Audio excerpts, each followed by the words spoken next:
Hello students, welcome to गुरु मंत्र IQ channel. I am Mithilesh Kumar. आज हम लोग कॉमन एरर्स इन प्रोनाउंस पढ़ेंगे विथ बेसिक कॉन्सेप्ट, यानी बेसिक कॉन्सेप्ट के साथ पढ़ेंगे।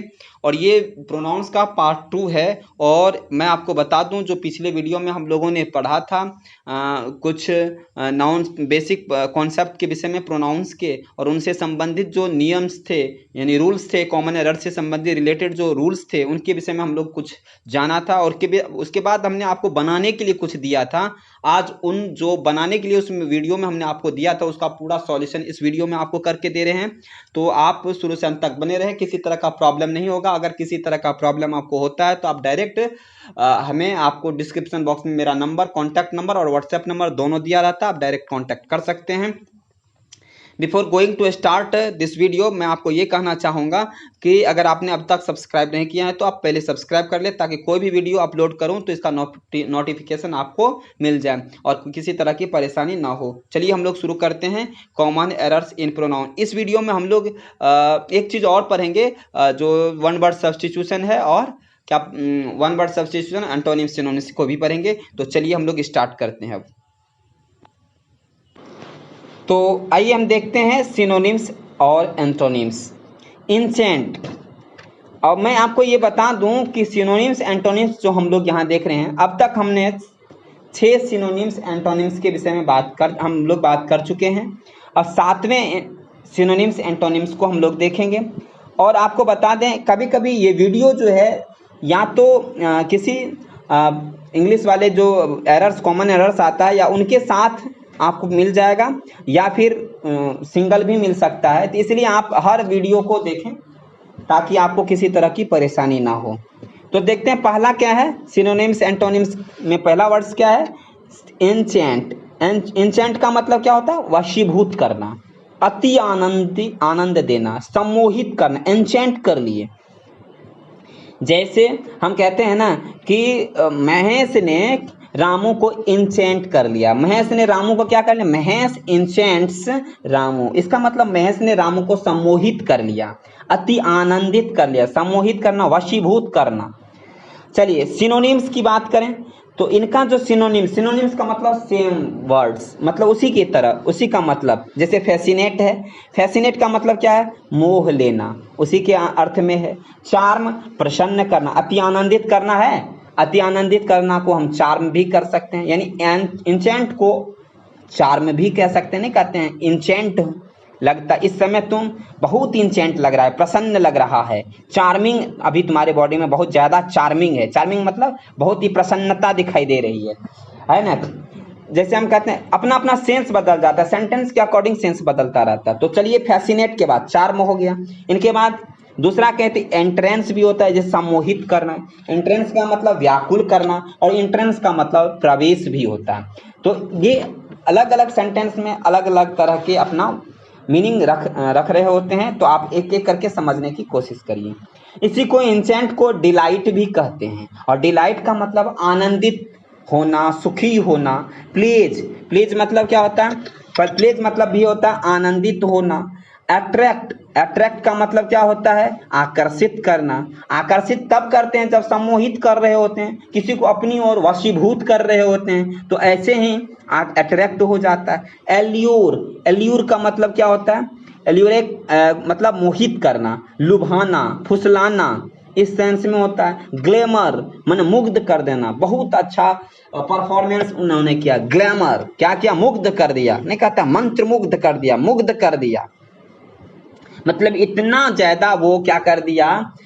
इंसेंट कर दिया, मुग्ध कर दिया। इंसेंट का मतलब प्रसन्न करना, अति आनंदित करना। ग्लैमर कर दिया आपको, यानी मुग्ध कर दिया, एक ही बात है। प्रभाव डालने वाला यानी प्रभावशाली भी इसको कहते हैं। इस वर्ड को दूसरे मीनिंग में अगर देखें तो प्रभावशाली। ग्लैमर मतलब देखें, कहते हैं गांव घर में बहुत ज्यादा प्रभावशाली व्यक्ति है, रमेश बहुत ज्यादा प्रभावशाली, ग्लैमर पर्सन, क्या कहते हैं, ग्लैमर है ये, he is very glamour in this village, इस विलेज में बहुत ज्यादा ग्लैमर है इसकी, यानी बहुत ज्यादा प्रभावशाली व्यक्ति है, प्रभाव डालता है, कोई भी स्टेटमेंट अगर देता है ग्लैमर होता है इसका।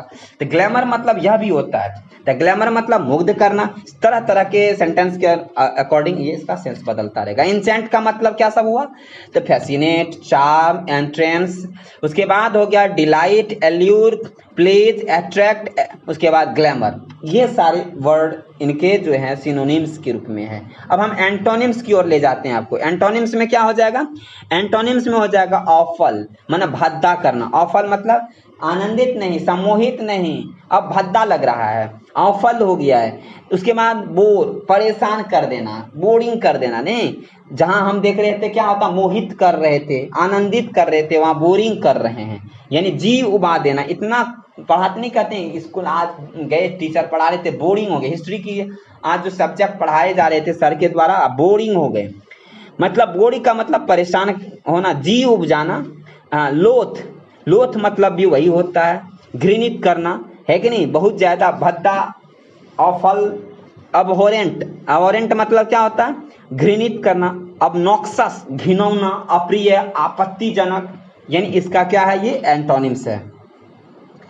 मैटिक्यूलस, अगला वर्ड जो है हमारा क्या है, मैटिक्यूलस है। मैटिक्यूलस मतलब अत्यंत सतर्क, क्या है, अत्यंत सतर्क, सावधान, ध्यान से किसी काम को करने वाला, यानी कोई भी व्यक्ति, देखिए आप कभी कभी बारीकी से कोई काम व्यक्ति करता है, आप उसको देखिए, आप कहीं भी कोई वर्क कर रहा होता, किसी तरह का फंक्शन होता है, तो कुछ ऐसे भी व्यक्ति होते हैं किसी भी चीज को बहुत बारीकी से देखते हैं, यानी क्या गलती हुआ, कहाँ छूट गया, कहाँ रह गया, यानी सब तरह का वह मैनेजमेंट के लिए, वह मतलब हर एक तरह के मैनेजमेंट करने के लिए लोगों के लिए वो तत्पर रहता है। तो इसको हम क्या करते हैं, मैटिक्यूलस, ये व्यक्ति क्या है, मैटिक्यूलस है, अत्यंत सतर्क है, सावधान है, ताकि कोई भी किसी तरह की घटना घटने के लिए।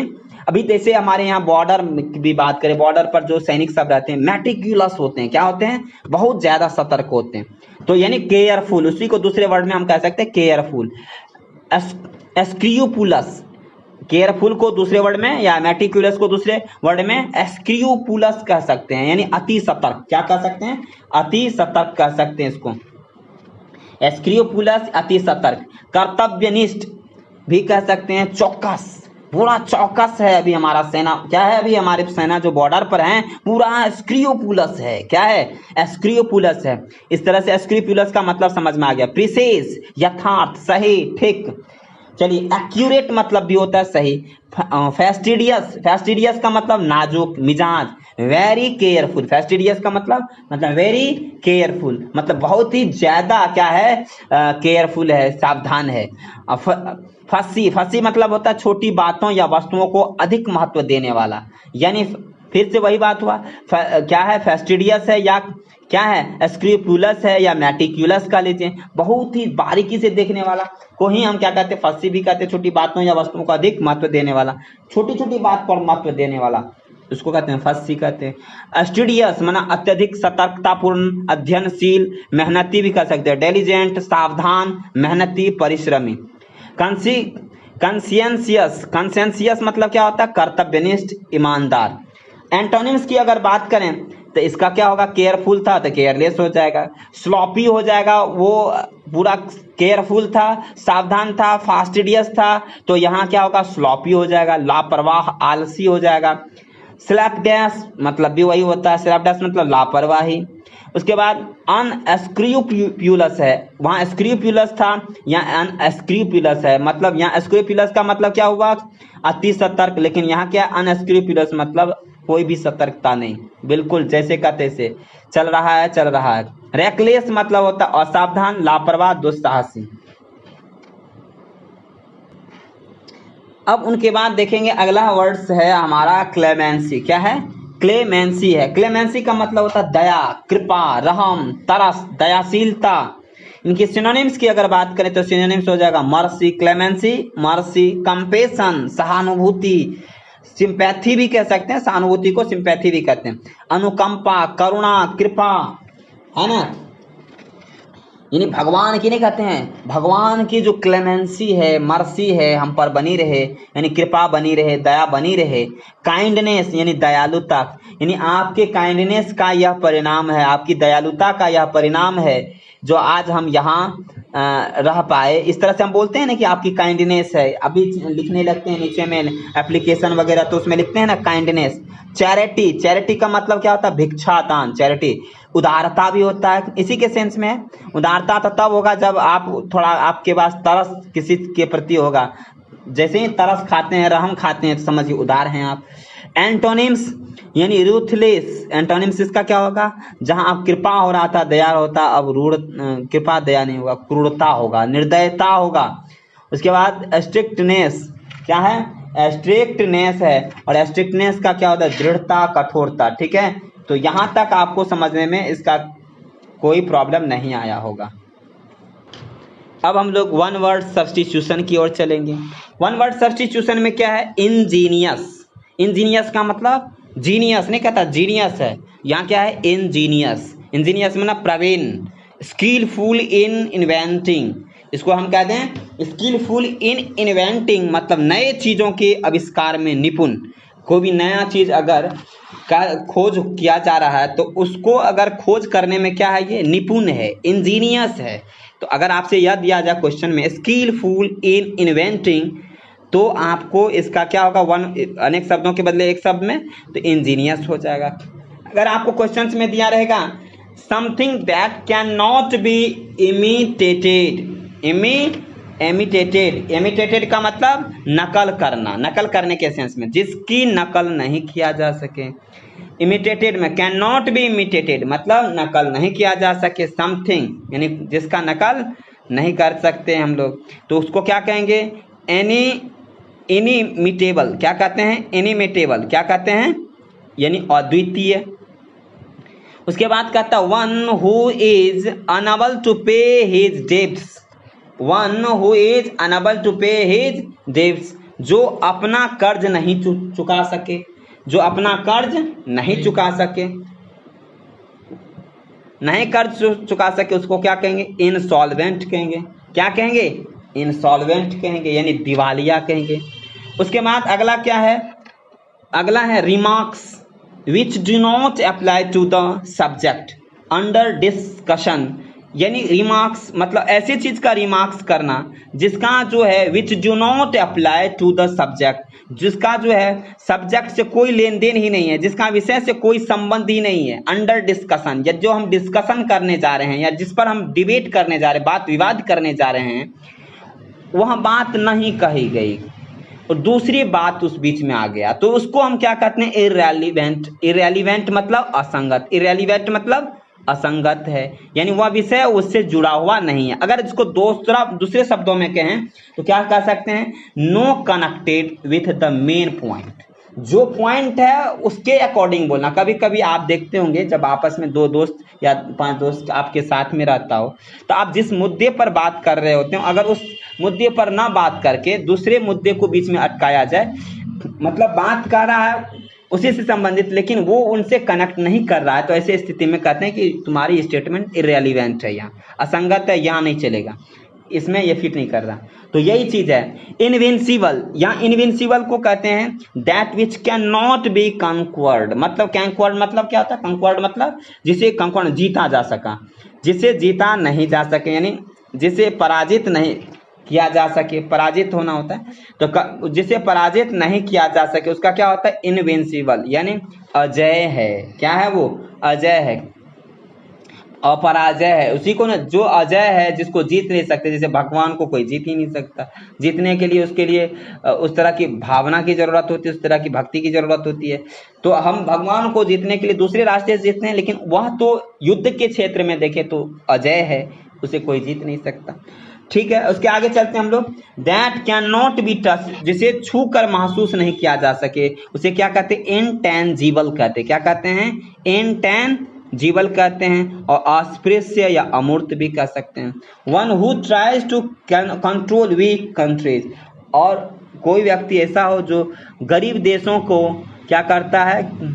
कंट्रोल करने की बात करता है, नियमित यानी कहने का मतलब ये है कि अगर हम बात करें one who tries to control weak countries, मतलब यहाँ ये हुआ ताकतवर देश जो कमजोर देश पर अधिकार करना चाहता है, उसको क्या कहते हैं? इम्पेरियलिस्ट कहते हैं, यानी साम्राज्यवादी के सेंस में है। One who tries to control weak country, जैसे अभी चाइना की बात करें, चीन की बात करें, इम्पेरियलिस्ट यानी वो अपना चाहता है कि हम दुनिया के सारे देश जो या कमजोर जो देश है उस पर अपना अधिकार कर लें, नीचे दबाने की कोशिश करता है, यानी ताकत। One who tries to control, उस पर कंट्रोल करना चाहता है, वीक कंट्रीज। इसके बाद क्या है? इनफॉलिएबल। इनफॉलिएबल का मतलब क्या हुआ?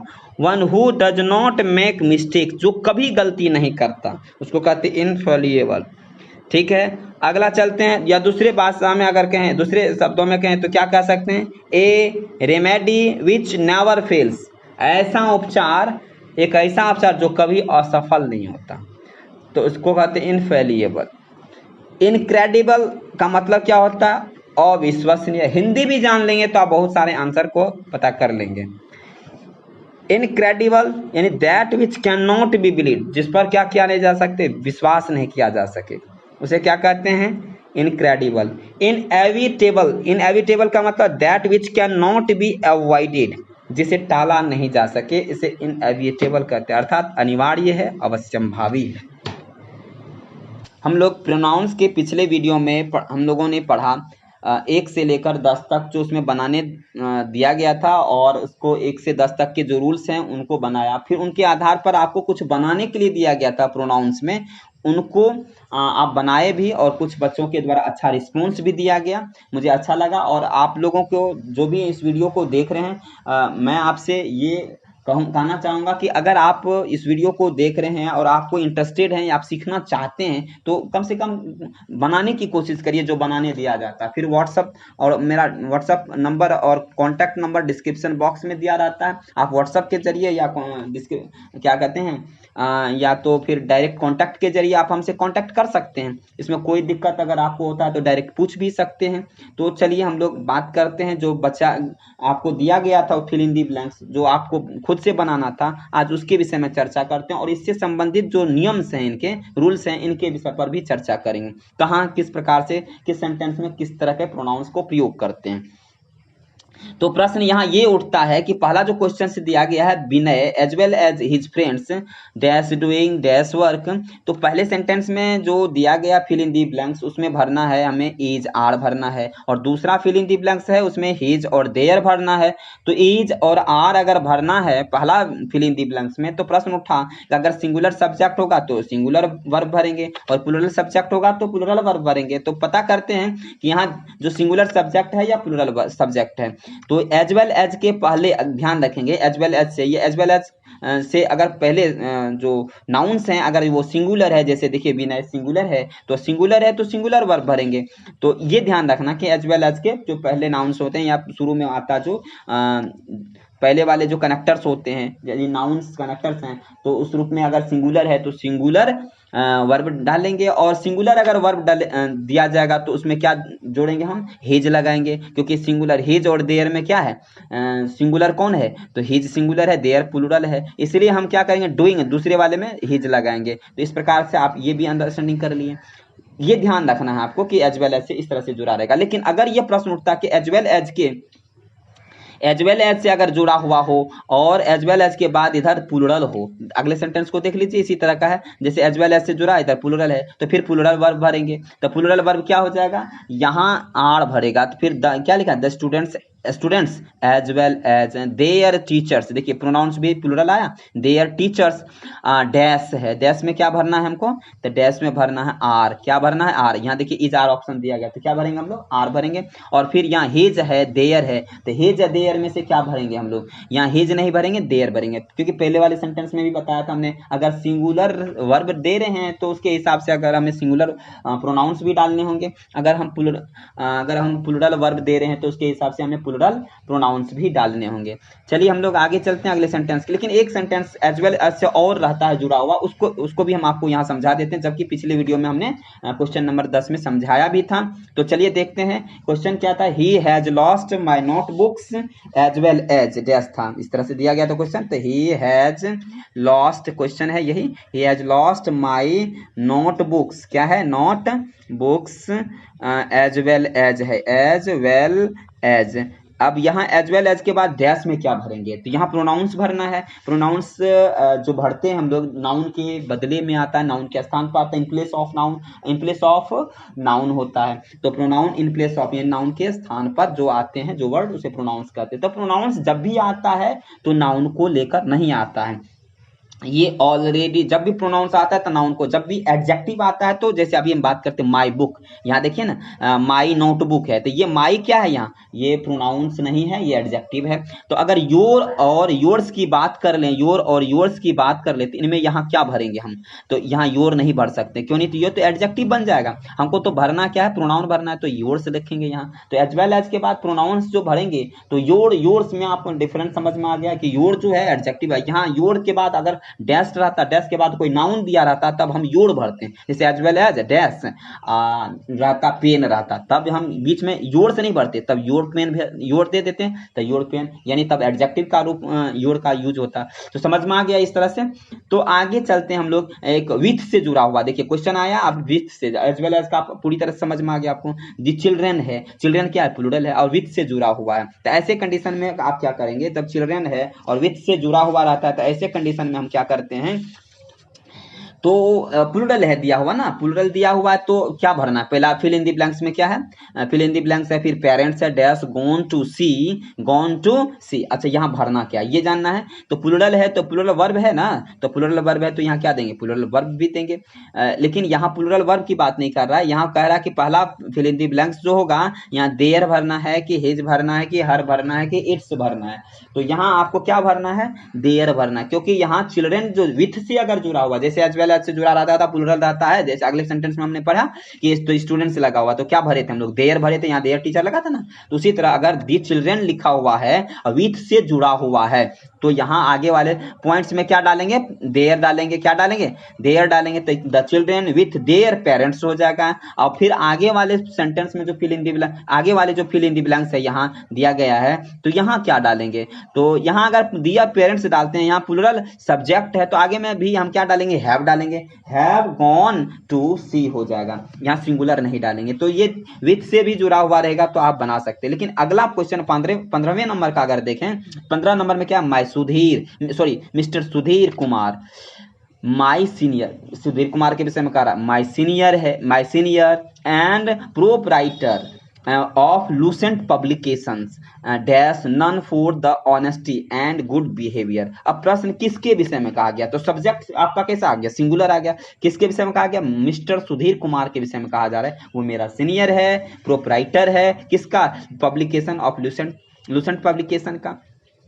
तो क्या हो जाएगा, यहाँ किस तरह का आप वर्ब डालना चाहेंगे, तो इस यहाँ जो है इज डालेंगे या आर डालेंगे, किस तरह का आप वर्ब यहाँ डालना चाहेंगे। तो अब आपको क्या डालना होगा, यहाँ आपको इज डालना होगा। क्यों, क्योंकि मिस्टर सुधीर, सुधीर कहने से कितने का बोध होता है, एक का बोध होता है। भले वहां आगे चल करके कोमा दे करके सीनियर और प्रोपराइटर उसके विषय में उसका वर्णन किया गया, तो उससे मतलब हम तो नहीं है, हमें तो सिंगुलर सब्जेक्ट से मतलब है। अगर सिंगुलर सब्जेक्ट होगा तो सिंगुलर वर्ब होगा, तो सिंगुलर सब्जेक्ट के रूप में यहाँ क्या डालेंगे हम, तो यहाँ इज ही डालेंगे, क्योंकि सिंगुलर सब्जेक्ट है, मिस्टर सुधीर एक ही तो है, इसलिए हम यहाँ इज डालेंगे। अगर यहाँ इज डालते हैं तो फिर क्या हो जाएगा, आगे चल करके हमारा फॉर डैश ऑनेस्टी कहता, dash honesty and good behaviour, यही दिया है ना। तो ऑनेस्टी की अगर हम बात करते हैं तो वहां हमारा क्या हो जाएगा, तो हिज डालेंगे या देयर डालेंगे, तो यहाँ हो जाएगा हिज, क्या हो जाएगा हिज, क्योंकि यह सिंगुलर होगा तो होगा हिज, या देयर की बात करें तो हिज ही डालेंगे यहाँ। तो समझ में आ गया।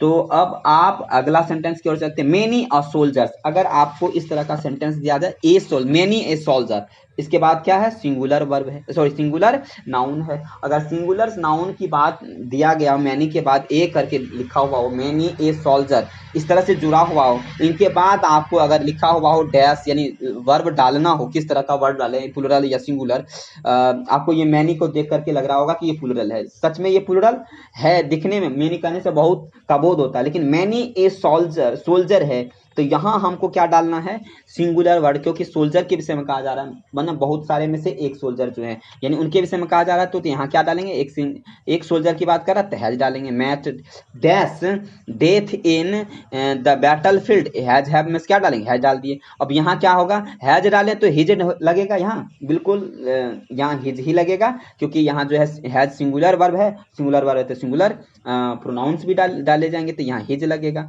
तो इसमें आपको कोई दिक्कत नहीं हुआ होगा, समझ गए होंगे आप। अगला सेंटेंस की ओर चलते हैं। जैसे अभी दिया हुआ है एवरीवन अटेंडेड, क्या है लिखा हुआ है, everyone attended the party except, यहाँ देखिए किससे जुड़ा हुआ है, एक्सेप्ट। यहाँ अभी तक देख रहे थे एज वेल एज से जुड़ा हो, विथ से जुड़ा हो, और फिर क्या किससे जुड़ा हुआ हो, एज वेल एज, विथ के बाद आपने मैनी ए सोल्जर, इन तीनों के विषय में आपने पढ़ा। अब हम यहाँ देखते हैं एक्सेप्ट के विषय में।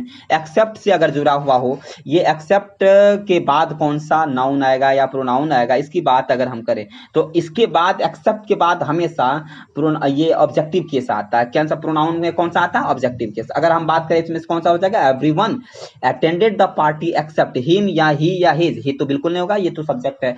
हिज भी नहीं होगा, क्योंकि या तो पॉसेसिव प्रोनाउंस है, पॉसेसिव प्रोनाउंस होना नहीं है, यहाँ ऑब्जेक्ट लगेगा, क्या लगेगा, हिम लगेगा। इसलिए everyone attended the party except him होगा। हम हमेशा याद रखेंगे एक्सेप्ट वर्ड आएगा तो एक्सेप्ट के बाद कौन सा प्रोनाउंस यूज करना है, तो आपको पता चल जाना चाहिए। इसके बाद ऑब्जेक्टिव केस यूज करते हैं। तो उसके बाद अगला सेंटेंस को अगर देखें तो I have no liking for such a man as, अगर याद रखना है ये चीज भी। अभी तक आपने पढ़ा किसके विषय में, एज वेल एज के विषय में पढ़ा और विथ के विषय में पढ़ा। उसके बाद आपने पढ़ा क्या कहते हैं, मैनी ए सोल्जर, मैनी इस तरह से सेंटेंस आएगा, मैनी ए सोल्जर की तरह, इस तरह का सेंटेंस लिखा हुआ रहेगा। तो उसके बाद कौन सा वर्ब और कौन से प्रोनाउंस यूज करना, उसी प्रकार से एक्सेप्ट के बाद आपने देखा। इसके बाद हम आपको बताने जा रहे हैं क्या, I have no liking for such man, यानी सच से रहेगा सच एज, यहाँ क्या है, सच एज है। अगर सच एज से जुड़ा हुआ हो सेंटेंस में तो ऐसे कंडीशन में हम क्या करते हैं, उसके बाद ऑब्जेक्टिव केस एज के बाद नहीं लगाते हैं, यहाँ नॉमिनेटिव केस अर्थात सब्जेक्ट का यूज करते हैं, ना कि ऑब्जेक्ट का यूज करते हैं। तो फिर हमको यहाँ क्या लिखेंगे एक्सेप्ट के बाद, तो एक्सेप्ट के बाद ना ही हिम होगा, ये तो ऑब्जेक्ट हो गया, सॉरी ये ऑब्जेक्ट हो गया, हिज भी नहीं होगा, ये तो पॉसेसिव केस हो गया। फिर हमें नॉमिनेटिव केस यानी ही रखना है, एक्सेप्ट ही। कहता है एवरीवन अटेंडेड द पार्टी, मैंने सभी लोग क्या हुए, एवरीवन मैंने प्रत्येक क्या किया, अटेंड किया पार्टी, एक्सेप्ट ही मतलब उसके अलावे, उसके अतिरिक्त। एक्सेप्ट मैंने उसके अलावे मतलब वो नहीं गया, उनके बाद सारे लोग गए, प्रत्येक सभी लोगों ने उसमें अटेंड किया, सभी लोग प्रत्येक अटेंड किया उसमें। तो I have no liking for such a man. यहाँ देखिए अगला सेंटेंस क्या है, यहाँ एक्सेप्ट से था क्वेश्चन, यहाँ अगला क्वेश्चन है I have no liking for a such a man as. यहाँ देखिए यहाँ भी क्वेश्चन उसी तरह से है, सच ए मैन, वहां क्या था, सॉरी यहाँ मिस्टेक हो गया, यहाँ एक्सेप्ट के बाद जो होगा, एक्सेप्ट के बाद जो यहाँ everyone attended the party except him होगा, यहाँ और नॉमिनेटिव केस नहीं यूज करेंगे। यानी हम कह सकते हैं एक्सेप्ट के बाद ऑब्जेक्टिव केस का यूज किया जाता है। और यहाँ जो सच एज दिया गया है, सच एक्सेप्ट के बाद हमने आपको बता दिया था नॉमिनेटिव केस, नॉमिनेटिव केस जो है एक्सेप्ट के बाद नहीं होगा, अब एक्सेप्ट के बाद ऑब्जेक्टिव केस का उपयोग करेंगे और ऑब्जेक्टिव केस के रूप में हिम लेंगे। उसके बाद I have no liking for such a man as है, एज है, तो यहाँ जो सच एज है, सच एज के बाद हमेशा याद रखेंगे नॉमिनेटिव केस का यूज करेंगे, यानी सब्जेक्ट का यूज करेंगे सच एज के बाद। तो यहाँ क्या हो जाएगा सच एज के बाद, यहाँ सच एज के बाद ही हो जाएगा, ना कि हिम होगा ना हिज होगा, क्या होगा, such a man as he, as he का प्रयोग करेंगे हम लोग सच एज के बाद। अगला क्वेश्चन है सच एज के बाद, तो आपने सच एज के बाद क्या यूज करेंगे, एक्सेप्ट के बाद क्या यूज करेंगे, एज वेल एज को किस तरह से हम लोग यूज करेंगे, ये सब आपने देखा। अब आगे चलते हैं, every soldier and every seller. यहाँ देखिए एवरी से मतलब है प्रत्येक का बोध होता है, एवरी से किसका बोध होता है, प्रत्येक का। तो एवरी सोल्जर हो एवरी सेलर हो, तो हमें यहाँ किस तरह के वर्ब का यूज करेंगे ऐसे कंडीशन में? वाज वर, यानी सिंगुलर वर्ब या प्लूरल वर्ब? ऐसे कंडीशन में हमें सिंगुलर वर्ब को ही यूज करते हैं। क्या करते हैं? सिंगुलर वर्ब का यूज करते हैं, ना कि प्लूरल वर्ब। कि प्रत्येक सैनिक और प्रत्येक सेलर ने क्या किया? A dash in the place, dash in the place, तो क्या होगा? Was in dash. तो हिज या इट्स अगर यहाँ यूज किए हैं, आप क्या यूज किए हैं? अगर सिंगुलर वर्ब यूज किए हैं तो ये तो बिल्कुल नहीं होगा। कौन सा नहीं होगा? देयर तो बिल्कुल नहीं होगा। हैज हो, हिज होगा या इट्स होगा? इसको आपको, इसमें आपको थोड़ा कंफ्यूजन होगा। तो आपको हम बता दें, इट्स तब यूज करते हैं जब क्या होता है? नॉन लिविंग थिंग होता है, या फिर छोटे छोटे जीव जंतु के साथ हम इसका यूज करते हैं। तो यहां हमको किसका यूज करना है? बिल्कुल ही हिज का प्रयोग करना है, इट्स का यूज भी नहीं होगा। तो आप इसको भी समझ में, यह भी समझ में आ गया। इसमें कौन सा सही हो गया? इसमें आपको सही हो गया हिज होगा और इसमें वॉज होगा। इच मैन एंड वुमन है, इस तरह से भी दिया जा सकता है। इच इच करके दे दिए, इधर इच मैन इच वुमन, या वुमन दे दिया, या इच मैन एंड वुमन एक ही साथ दे दिया। तो should try to help dash fellow being, तो क्या होगा? हिज हो जाएगा। यहाँ क्या हो जाएगा? हिज यहाँ लगेगा। इसमें भी आपको कोई दिक्कत नहीं हुआ होगा। तो अब आगे बढ़ते हैं।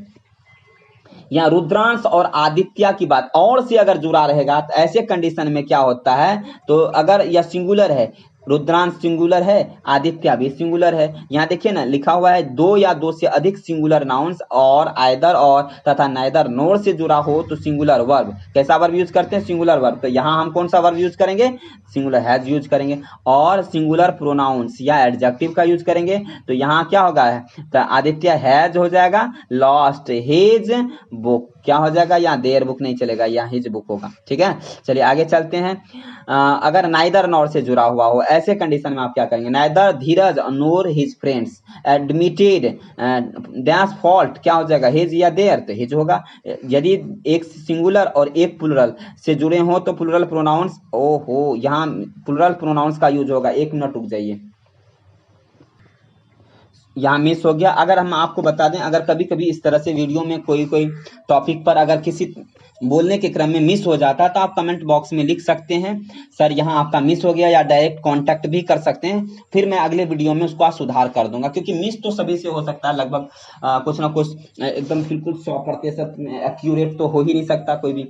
तो इसीलिए कुछ ना कुछ अगर मिस हो जाता है, आपको अगर लग जाता है कि नहीं सर मिस किए हैं, तो आप हमको क्या करेंगे? कमेंट बॉक्स में आप लिख करके भेजेंगे और हम फिर उसको सुधार करके अगले वीडियो में हम आप सभी बच्चों को बता दिया करेंगे। क्योंकि अगला सेंटेंस अगर देखें, neither Dheeraj nor his friends है। यहाँ देखिए ये सिंगुलर दिया नाइदर धीरज, और नोर फ्रेंड्स, यानी नोर अगर किससे जुड़ा हो? प्लुरल प्रोनाउन से जुड़ा हुआ हो। तो देखिए एक साइड सिंगुलर है, एक साइड प्लुरल है। एडमिटेड है, एडमिटेड डैश फॉल्ट, फाउल्ट हो जाएगा। तो क्या हो जाएगा? हिज या देयर, तो यहाँ देयर होगा, देयर फाउल्ट होगा। तो इसलिए यहाँ भी आपको दिक्कत नहीं होगा। जब इस तरह से प्लुरल नाइदर और नोर के बीच में एक सिंगुलर हो एक प्लुरल, सिंगुलर है तो कोई दिक्कत नहीं है, तब तो कोई दिक्कत ही नहीं है। लेकिन अगर एक साइड सिंगुलर हो एक साइड प्लुरल हो, तब वहां हमको क्या करना है? तब प्लुरल प्रोनाउंस का भी प्रयोग करना है। ठीक है, अब हम लोग आगे चलते हैं।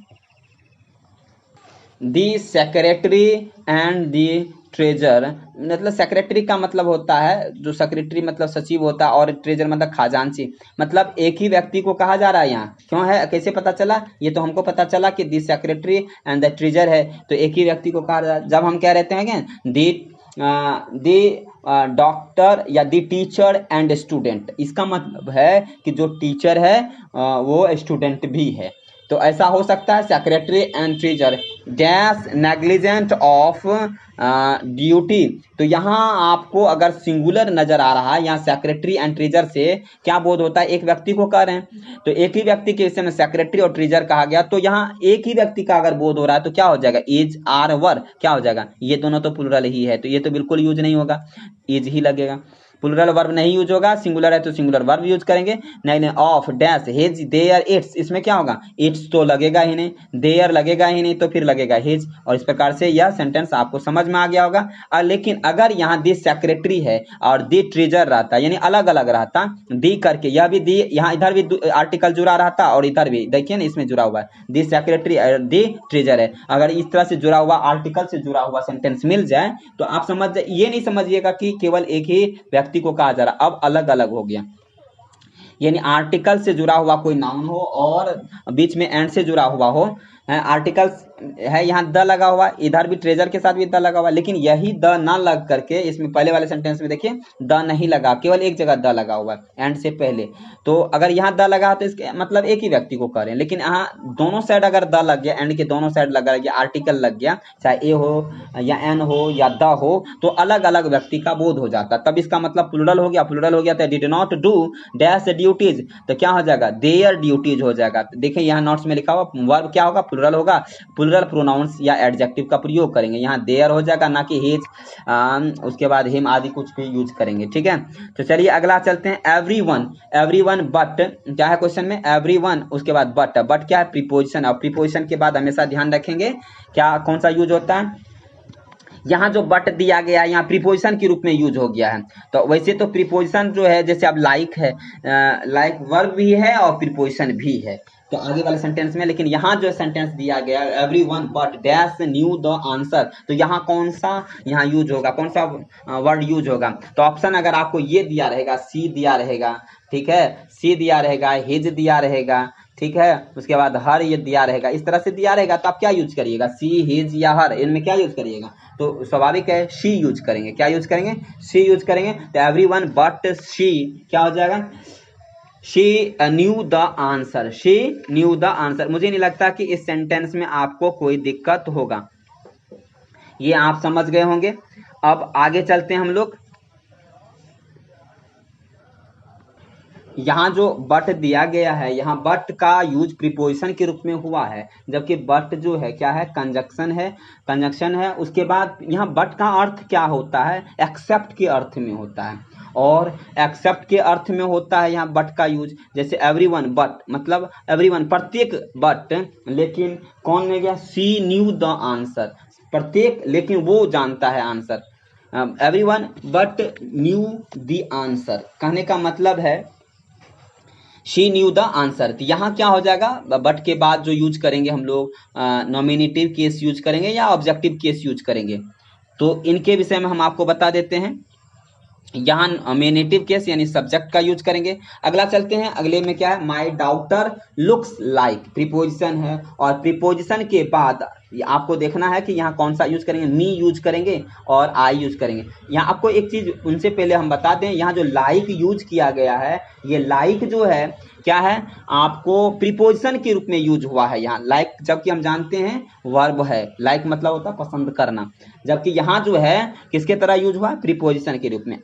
इसलिए हम लोग यहाँ क्या यूज करेंगे, लाइक के बाद नॉमिनेटिव केस या ऑब्जेक्टिव केस का यूज करेंगे, ऑब्जेक्टिव केस का यूज करेंगे हम लोग। किसका यूज करेंगे, ऑब्जेक्टिव केस का, नहीं नॉमिनेटिव, यानी नॉमिनेटिव केस का मतलब सब्जेक्ट का यूज। यानी हम लोग यहाँ क्या यूज करने, my daughter looks like me, looks like me, I नहीं देंगे, यहाँ क्या नहीं देंगे, आई, जबकि लगेगा आपको आई देते हैं और सही लगेगा। तो चलते हैं हम आगे, डिवाइड दीज मैंगोज, अभी बताया था प्रीपोजिशन के बाद हम लोग क्या यूज करते हैं, ऑब्जेक्टिव केस का यूज करते हैं। यहाँ भी ऑब्जेक्टिव केस का हमने लाइक के पहले भी ऑब्जेक्टिव केस का यूज किया, जब उसका प्रीपोजिशन के रूप में यूज हुआ। अब क्या बताएंगे, divide these mangoes between dash and dash है, तो क्या हो जाएगा, यहाँ हर होगा, पहले वाले में क्या भरेंगे हम लोग, हर भरेंगे या सी भरेंगे, तो पहले वाले में हर भरेंगे क्योंकि यहाँ प्रीपोजिशन का यूज करना है प्रीपोजिशन के बाद। और यहाँ क्या है, एंड के बाद क्या है, एंड के बाद मी भरे आई भरे, तो फिर यहाँ भी मी भरेंगे क्योंकि यह भी ऑब्जेक्ट है, ये तो सब्जेक्टिव केस हो जाएगा तो दिक्कत हो जाएगा। तो इसलिए क्या हो जाएगा, यहाँ divide these mangoes between her and me हो जाएगा, क्या हो जाएगा, हर एंड मी हो जाएगा। तो आपको ये सब बारीकी से ध्यान देना, जब कॉमन एरर बनाएंगे तो इस बात को अंडरस्टैंडिंग करना है कि बिटवीन आ गया है यानी प्रीपोजिशन का उपयोग हुआ है, तो उस ऐसे केस में जो क्या कहते हैं किसका यूज होगा, ऑब्जेक्टिव केस का यूज होगा। और ये ध्यान देना, जैसे अभी बट का बताए थे, बट के बाद भी हम लोग क्या करते हैं, प्रीपोजिशन का क्या कहते हैं, ऑब्जेक्टिव केस का यूज करते हैं, लेकिन वहां हम क्या दिए हैं, शी का प्रयोग किए, तो वो भी सही है।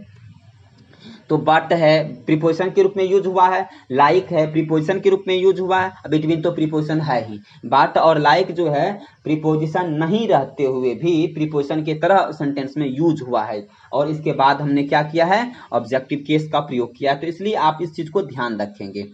टॉकिंग हिम, यानी देखिए यहाँ, देखिए यहाँ सबसे पहले ये जो दिया गया है 28वें नंबर में जो दिया गया, लेट यू एंड, यहाँ देखिए यू आपको लग रहा होगा कि यहाँ सब्जेक्ट है, सब्जेक्टिव केस की तरह यूज हुआ, लेकिन लेट के बाद हमेशा ऑब्जेक्टिव केस रहता है। क्या रहता है? Objective case. तो यहाँ लेट के बाद या यू ऑब्जेक्ट है तो यहाँ भी क्या होगा? आई होगा। लेट सॉरी, लेट के बाद आई हम दे करके मिस कर दिए, यहाँ आई नहीं मी होगा, क्योंकि यहाँ ऑब्जेक्ट है। लेट क्या हमेशा इसके बाद क्या डालते हैं? ऑब्जेक्टिव केस डालते हैं, नॉमिनेटिव केस नहीं डालते हैं।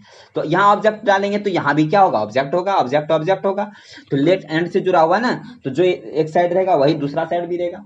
तो लेट यू एंड मी होगा। लेट क्या होगा? यू एंड मी होगा, ना कि लेट यू एंड आई होगा, ऐसे में गलत हो जाएगा। तो लेट यू एंड, यहाँ ऑब्जेक्टिव केस का यूज करेंगे। आई गो, जैसे कहते हैं लेट हिम रीड, मुझे पढ़ने, तो ऐसा बोलते हैं ना। Let us dance, let us go बोलते हैं। तो अस जो है क्या है? ये अस एक प्रकार का ऑब्जेक्टिव केस है। क्या है? ऑब्जेक्टिव केस है, यानी ऑब्जेक्ट है। तो हमेशा लेट के बाद ऑब्जेक्ट केस का यूज करते हैं, ऑब्जेक्टिव केस का यूज करते हैं। जिरंड की बात करें तो जिरंड मतलब टॉकिंग की बात करें, यहाँ टॉकिंग क्या है? जिरंड है। जैसे अभी क्या है कि जैसे हम बोलते हैं गेट, गेट से क्या बन जाएगा? गेटिंग, GETTING, गेटिंग बन जाएगा। गेट से गेटिंग वर्ब है, वर्ब को में ING जोड़ दीजिए। तो अगर गेटिंग का यूज सब्जेक्ट के रूप में करते हैं तो समझ जाइए जेरंड हो गया। तो यहाँ टॉकिंग है, तो टॉकिंग के बाद क्या देंगे? टॉकिंग ही या हिम, तो टॉकिंग के बाद ही नहीं देंगे। टॉकिंग के बाद जेरंड के बाद हमेशा किसका यूज करते हैं? तो हिम का यूज करेंगे, ही नहीं। Talking him was not pleasant होगा। क्या होगा? Talking him was not pleasant, तो यहाँ ही नहीं होगा। चलिए अगला देखते हैं। Mukesh is as fast as, लेकिन इससे पहले एज वेल एज का यूज किए थे, तो सच एज का यूज किए थे। अब यहाँ क्या है? एज फास्ट एज है। तो ऐसे सिचुएशन में, ऐसे कंडीशन में आपको क्या करना चाहिए? नॉमिनेटिव केस या ऑब्जेक्टिव केस? तो यहाँ सच एज अगर रहेगा, सॉरी सच एज नहीं, एज फास्ट एज, यानी ये तुमको आपको एडजेक्टिव यूज होगा इस तरह से। जितना मुकेश क्या है? फास्ट तेज है, उतना ही मैं हूं। तो यहाँ मी दें या आई दें, ये प्रश्न उठता है। तो यहाँ हमको आई देना होगा, ना कि मी देंगे। यहाँ हम आई देंगे। Mukesh is as fast as I. Last है आई रन फास्टर देन, क्या? ही या हिम? आई रन, मैंने दौड़ा, रन मतलब दौड़ा, फास्टर देन, किससे? ही या हिम? ही देंगे या हिम देंगे? तो क्या हो जाएगा यहाँ? तो यहाँ आपको नॉमिनेटिव केस यूज करेंगे, और एज हो या देन हो, इस तरह का अगर दिया हो तो ऐसे कंडीशन में हम क्या करते हैं? नॉमिनेटिव केस यानी सब्जेक्ट का यूज करते हैं, और यहाँ देन के बाद ही हो जाएगा। और इस प्रकार से यह बात आप अच्छी तरह से समझ में आ गया होगा। एक बार आप इसको रिवीजन कर लीजिएगा। रिवीजन कर लेने से क्या होगा? एक बार खुद से फिर से बनाइएगा, और इस तरह से जैसे हमने यहाँ रूल्स को बताया है आपके पास कि इसके बाद यह यूज करते हैं, इनके बाद यह यूज करते हैं, एक बार ठीक से फिर से एक बार क्वेश्चन सारा लिख करके फिल इन द ब्लैंक्स करके एक बार फिर से बना लीजिएगा, आपको पूरी अच्छी तरह से समझ में आ जाएगा। कोई दिक्कत होगा फिर भी तुम आप मुझे कॉल करेंगे, आपको समझाया जाएगा। ठीक है, तो हम लोग अब अगले वीडियो में मिलेंगे। प्रोनाउंस के नेक्स्ट रूल के विषय में समझेंगे। जैसे उसमें है ए लिटिल के विषय में जानना, ए इच के विषय में जानना, एवरी के विषय में जानना, यानी जितने भी डोमेस्टेटिव प्रोनाउन है, डिस्ट्रीब्यूटिव प्रोनाउन है, उसके बाद इंट्रोगेटिव प्रोनाउन है, इनका जो रिलेटिव प्रोनाउन है, इन सब के विषय में हम लोग अगले वीडियो में देखेंगे। तब तक के लिए thank you for watching this video.